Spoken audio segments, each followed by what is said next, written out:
No. Okay, it is 6 o'clock, and I will call to order the Plainfield Charter Township Board meeting for June 10th, 2024. We'll begin our meeting with the invocation and pledge of allegiance led by Nancy. Thank you. Please join me in tonight's reflection. We come together tonight as we have many, many nights in the past to discuss issues that affect not just the people in this room, but also our neighbors and community members. Let us consider the issues thoughtfully and recognizing that the decisions and actions we take today and in all meetings affect not just today, but tomorrow and all of the tomorrows after. Let us also take a moment to recognize, show thanks, appreciation, and gratitude for any of the fathers in the room or fathers joining us because we have an upcoming Father's Day weekend here in a few days. Thank you. Thank you, Jed. Oh, no. Don't drop it. Removable flag.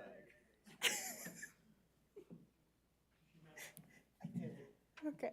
But the live stream works though. Oh, good. Yeah. Now it works. Okay.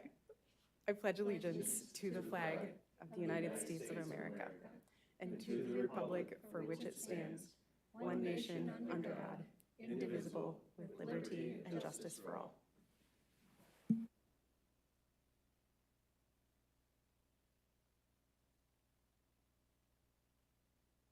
All right, thank you, everyone. Our first little order of business should be a motion to nominate Susan Morrow to act as our clerk pro tem tonight. Can I get that motion, please? I make a motion that we nominate Susan Morrow to be our clerk pro tem tonight. Thank you, Jack. Support. Support from Nancy.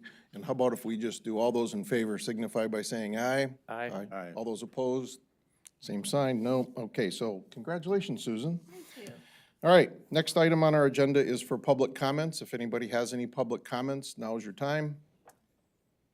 I'm looking and I don't see anybody, so I will say the floor is now closed for that. And we will move on to the review of our consent agenda. Without any questions, comments, or concerns from the board, I would like or seek a motion for the approval of our agenda, including the consent agenda and accounts payable. I move to approve the agenda, including the consent agenda and accounts payable. Thank you, Frank. Support? Support. That was close, but Nancy? Roll call vote, please. Mr. Hagedorn? Yes. Mr. Pfaff? Yes. Ms. Wood? Yes. Mrs. Morrow, yes. Mr. Coleman? Yes. Motion carries. Thank you. Item 7 on our agenda already is a presentation from the Michigan Titanium Triathlon to be held at Versluis Park on August 11th. The floor is yours.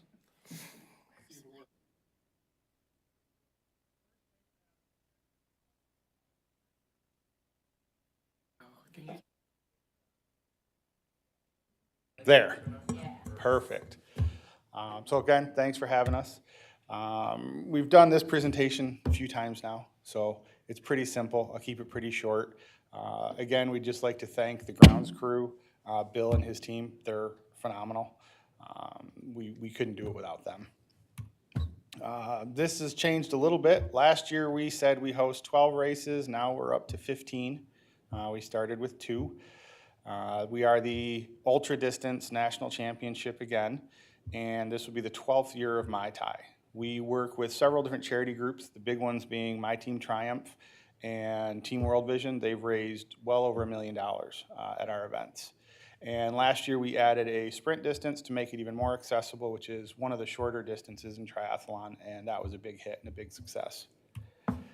So quick recap on last year. We had almost 800 athletes. This year we are actually up 42% year to date. I expect it to trend down a little bit. People tend to sign up early to get some savings, but we'll probably be up over 1,000 athletes this year, so it'll probably be our biggest year. We did ask some interesting questions on our athlete survey last year, and 70% of the respondents indicated that they did visit at least one local business, and 61% of them came from out of town and stayed overnight. And we had 29 states, which is actually a little low, but 5 countries, which was a record. We had Ireland, Sweden, Mexico, Canada, and the US. So that was a little strange. And then the road closures are the same as they've always been.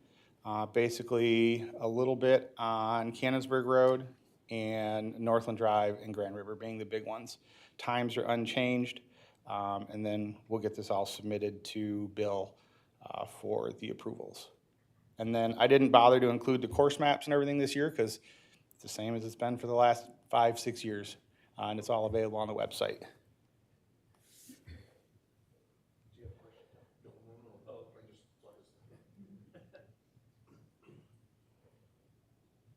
John, I just want to say on behalf of the township, thank you for your smooth organization of this event. As many years as I've been around, it's gone very smoothly. You guys have done a great job, and it's become a great attraction. This is getting to be kind of the sports place, right? So we have the bookends of the summer. We got LPGA Tour this week, and then we get the triathlon in August. And every summer we get to look forward to those two big events that draw in people from. I didn't realize how many countries. I knew multiple states, but that's really impressive too. Yeah, we usually get 2 or 3. Canada's almost a given. Sometimes someone from another one, but yeah, the 5 was pretty surprising. Anybody have any questions? I have one. Okay. Is there any concern about parking with the increased participation this year? If we're talking 20-25% more than last year. Parking's always an issue, but because we don't really park anyone close to the venue, we usually rent out Northview schools. So we park people there and shuttle them. Okay. And there weren't capacity Nope. issues or even close to it last year? No, they've Great. got a lot of parking spots. If anything, we just have to get more buses. Okay, wonderful. Thank you. Yep. Anyone else? Okay, thank you very much. Appreciate it. everyone. Appreciate you guys. Okay, our new business, item 8 is next. When our only item is to consider the approval of expenditures and awarding a contract for Grand Rogue Park. Cameron? Gonna turn it right over to these two guys over here. I'll start and Joe will help wrap it up. Gosh, I think this is probably the 5th or 6th time I've been in front of you. I know Nancy, you're new to the group, but in front of you to talk about this whole project. Go back all the way to the property acquisition, and we got the grant for that John Short had started, and we wrapped up. Coming in for the Phase 1 grant for the DNR, getting your approval, going through all these maps, the Phase 2 grant approval and your approval to do all that. So I think most of you are pretty familiar with this, and Nancy, you were on the Parks and Rec committee for a little while. And we even came back with the overall master plan for the township, the Parks and Rec master plan, and the master plan for this entire park. So I know you're very familiar with it. Well, as you know, we got approval for $600,000 worth of grants, and it's go time. So we went out for bid, and obviously you've read and heard. It came back; those bids came back a little more than what we had hoped, but not surprising because we were basing budgets and estimates back in 2021 rates, 2022, but that's when we had to apply for the grant. So here we are a couple years later, and just like we experienced with utilities and other infrastructure projects, the true cost of construction, materials, labor, et cetera, goes up. Nothing special about this project that makes it unique in terms of prices. So we did get 4 bids, and this $1.7 million from Dan's Excavating was the lowest. Matt Lewandowski, our project manager from Prine and Newhoff that helped us navigate this whole thing. He's worked with Dan's before, so sometimes even though you get lowest bidder, you want to vet them and make sure that they're a good fit. So they come with a good recommendation. So staff is obviously going to recommend that the township board award the contract to them. So you got all the details in my memo, but just a couple of big highlights here is paving.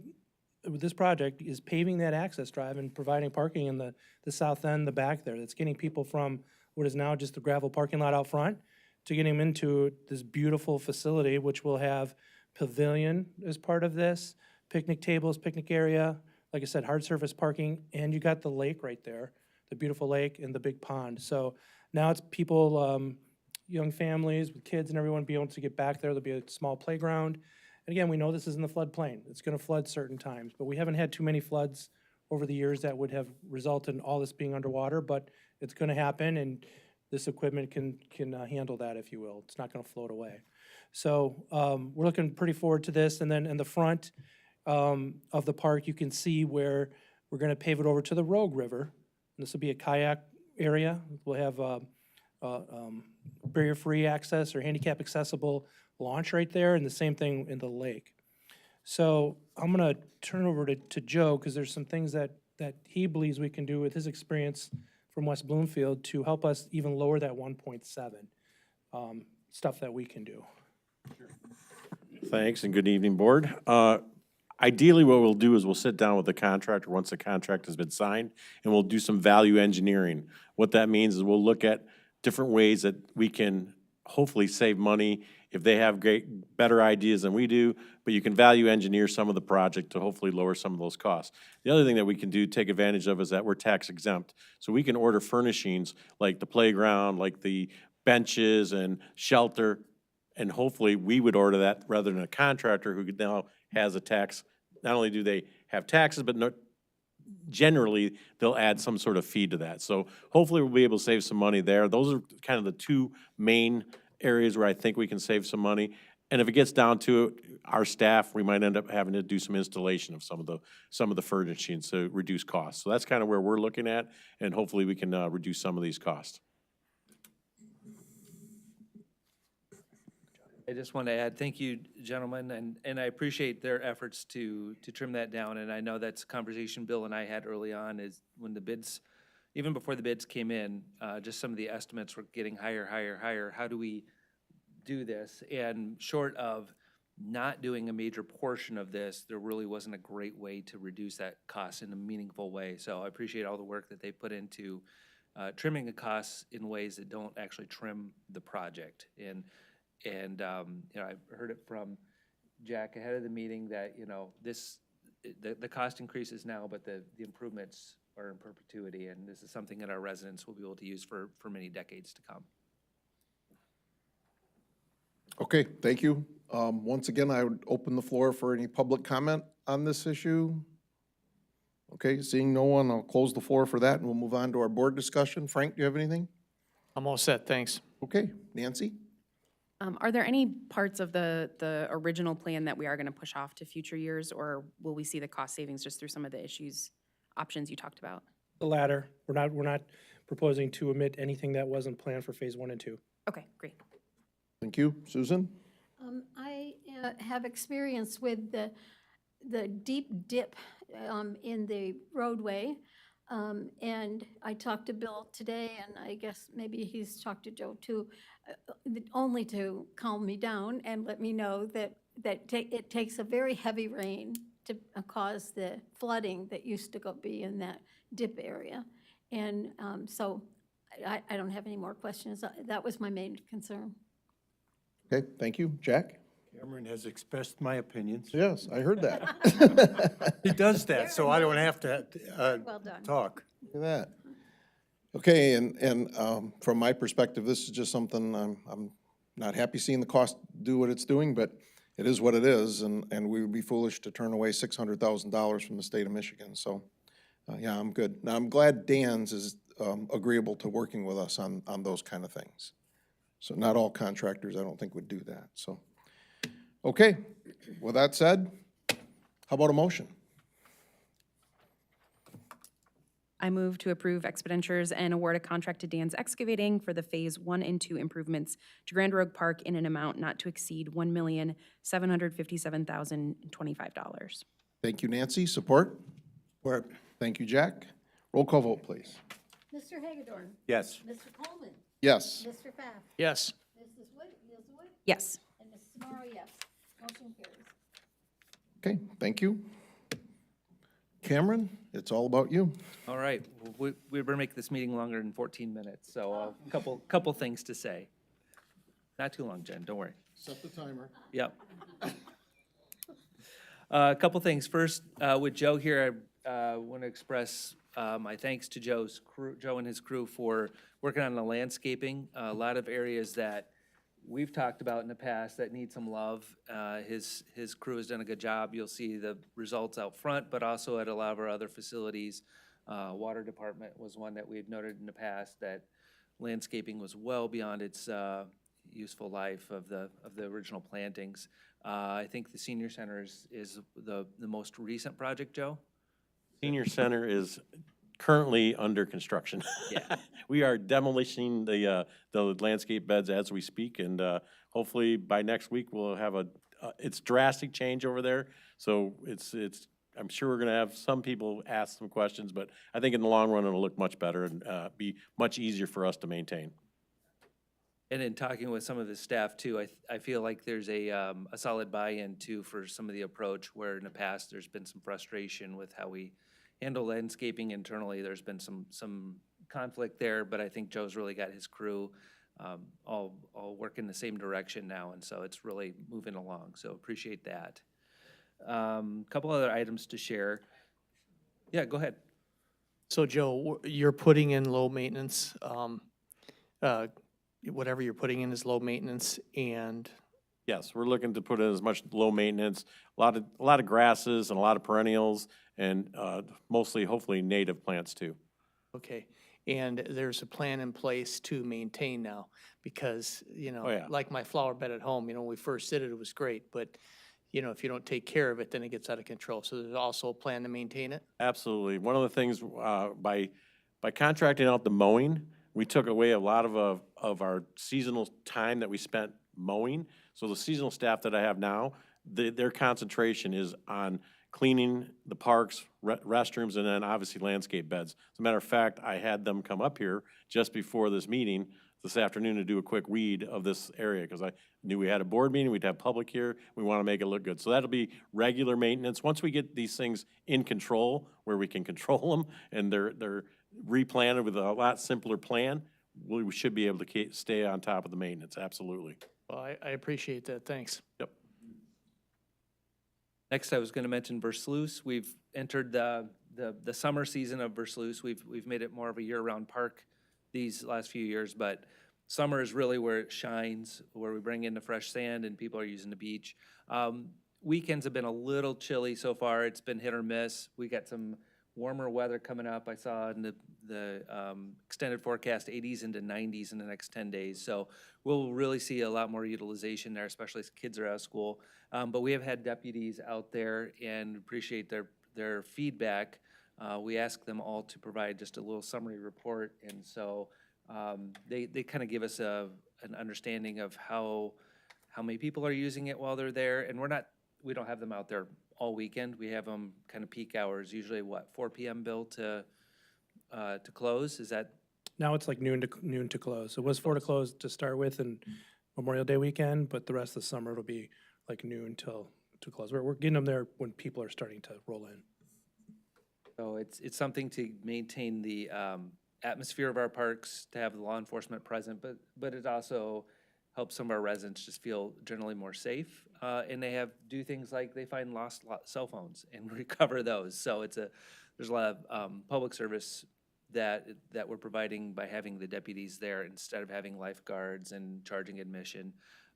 Overall, this is still a cost savings to what we were doing before. So I think it's working out well. I encourage you to visit at some point, and even if you just drive in and drive out, but just see how things are doing at Versluis. Plainfield Avenue, we've talked about that a little bit. Had a meeting today with some of the business owners along Plainfield Avenue. As we've talked about before, MDOT is going to do a repaving project next year. And a part of that, we have some other infrastructure enhancements we'd like to do. We're working with some of the businesses to either close access points or combine them for safety reasons. One particular area is around the Woodworth intersection, which by Anna's house and the bank, there's just a lot of accidents that happen in that area. So we had a good conversation with some of the businesses today. There's always that conflict between businesses want as much access as possible for their customers, but we also need to be mindful of safety considerations and accident areas. So businesses get that, and so they're willing to strike that balance as well. So we'll have hopefully finalized plans coming out. MDOT is planning another open house. We did one in January. They want to hold another one in July. And so we'll get information out to everyone when that is ready, and we'll have finalized plans of where some medians are going in, where some curb cuts are going to close or consolidate, and landscaping along the way. So share that as soon as we have more details there. Two other notes. quickly here. Office restructuring. I have to write them all out, Tom. I can't remember that much anymore. Office restructuring. So if you've wandered into town hall in the last week or two, we're shuffling some people around, and we're doing this for a few different reasons. Number one is really customer service. We're trying to get everyone to have one-stop shopping, basically at the front counter. Two is efficiency of staff. We have times where between vacation or whatever reason someone's out, having some ability to cover for each other and having better cross-training between staff. And three is security. We have far too many incidents in the past where we have just one employee working in an area off on their own. And this building is set up such that there's not good line of sight between various areas of the building. If something goes on up front, the staff in the back may not be aware of it until it gets, if there's a vocal encounter, it might get really loud before any of us in the back hear what's going on up front. And if there's only one or two people up there, that's not good for their safety. So we've combined the staff from the clerk's office in with the finance department. We're still working out all the kinks. It's the analogy I had with the staff is sometimes you got to move in the house before you figure out how you want to arrange the furniture. And that's kind of where we're at. We thought the sofa should go here. No, we're adjusting the sofa. And so we're going to go through that for a little bit. And there's not a good time with this year with elections. There's not a perfect time, but this is better than, just before the August or the November election. And this actually provides us the opportunity to trial run a setup before the August election, see what tweaks we need to make after that election to make sure that we've got things smooth for the even bigger election in November.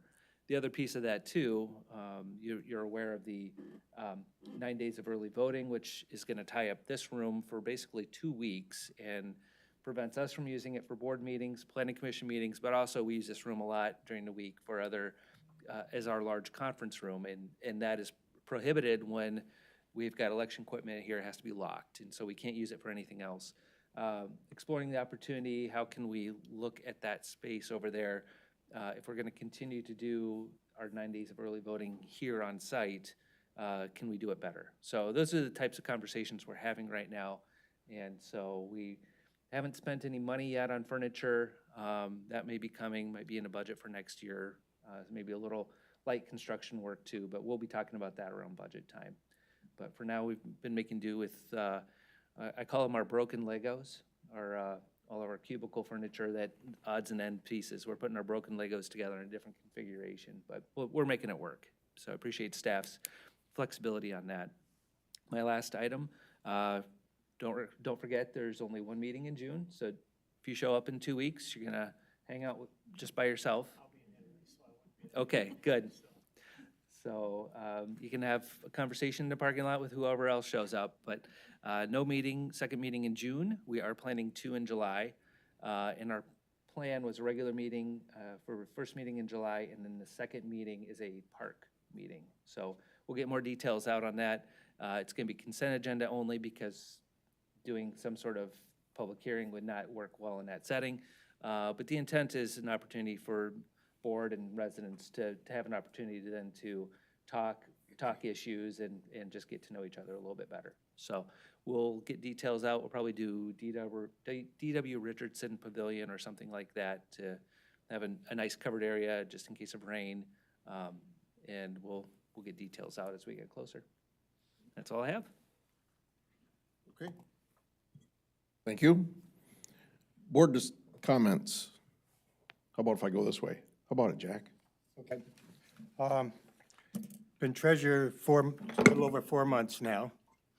And I thought since you appointed me treasurer and I have not been elected, I thought I would make a treasurer's report. So I'm going to read it to you. As you know, the treasurer is responsible for the sending out of tax bills, collection of taxes, investment of funds. As you also know, the staff at Plainfield Township takes care of a large majority of those tasks. Basically, what is left for me to do is a collection of delinquent personal property taxes.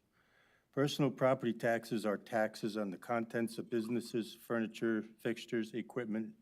In addition, personal property taxes are also collected on decks and sheds of owners of mobile homes within parks. Needless to say, these taxes are unpopular, as are all taxes. So when I started on February 1, I was faced with the task of striking delinquent personal property taxes for the year 2018, striking meaning taking them off the books. With Warren's help, we documented them, sent notices to the county and all the schools, prepared the paperwork for them to be approved by the court. Upon finishing this task, I took a look at the delinquent taxes that were left. Total taxes since 2018 for all the entities amounts to about $190,000. About $23,000 of this is township money. These taxes are spread over 207 businesses and mobile homes. 42% of those are less than $100, presumably mobile home taxes. I decided to begin by attempting to collect on all those businesses that own $4,000 or more. I visited them multiple times, threatened them with suit in small claims court, reminded them that their bills keep growing with each passing month. I got one business to agree to pay on before July 1. Hopefully that will work out in writing. Another came immediately and paid their oldest year with a credit card, which is, when you pay with a credit card, you get township fees on top of that. Some are out of business, possibly due to COVID or some other reason. I hope this gives you some idea of what I've been doing the last 4 months. Okay, thank you, Jack. Susan? I serve as a liaison from the Township Board to the senior program, and there's been some activities. Christine Freet, who's been the senior coordinator for 16 years, has retired, and I believe the new person will start on June 24th. I'm not totally sure of that, but I think that's what it is. And just to make things really, really interesting, we've talked of Christine for the last 16 years, and the new person's name is Chris. Close, but no cigar. And secondly, all of you people on the Township Board are invited to the traditional ice cream social on July 9th. And if you can be a scooper, we would really appreciate that. Just let me know. And that's all. Thank you. Okay, thank you, Susan. Nancy? I just wanted to say I attended Chief McCuller's retirement celebration last week. It was very well attended. It was very well organized. I don't know who did the grilling, but staff was amazing. So just good work for that, for everyone who was involved. I heard those firefighters are pretty good around grills. I don't know, it could be. They're probably the safest people to be doing it. It's the fire aspect of it. Frank? Jack, I just want to say I appreciate the report, keeping us updated, so thanks. Okay, I attended the supervisors meeting today. It was all about the MSU extension services that are offered. I haven't received the PowerPoint that I was promised yet, but I'll forward that around to all of you. They have a multitude of things they do. And our area right now is being represented by the former superintendent from Northview, Scott. So we have a little connection there. My last item is, I'll see you all at the LPGA. We're adjourned.